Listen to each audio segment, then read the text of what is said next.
Hello, welcome back again.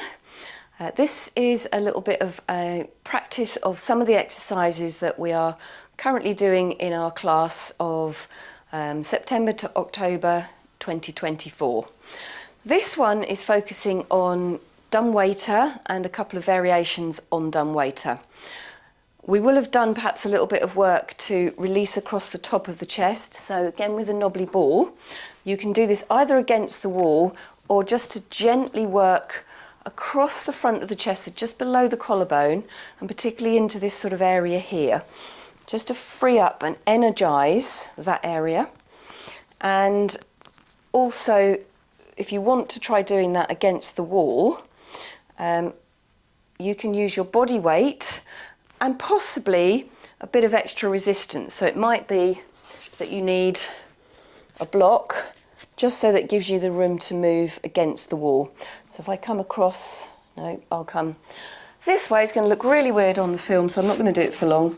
But just to position yourself against the wall, and then you can do a bit of movement with the arms to waken up that area. As ever, when you're working with fascial areas, it's important to just go gently to begin with. So for some of us, it might just be enough to work that in that area. You could also go across the top of the shoulders, maybe to your neck, just to wake that area up. Okay. You can take as much time as you need to with these.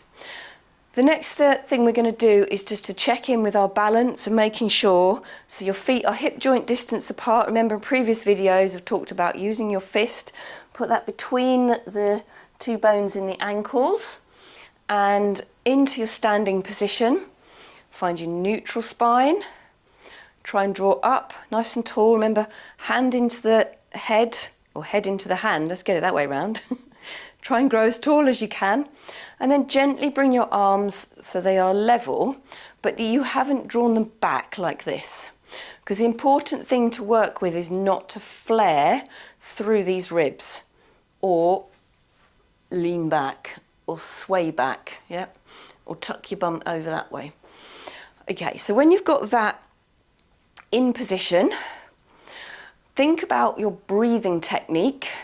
And it's really helpful if you're practicing lateral breathing, because you can breathe towards where the top half of your arm is.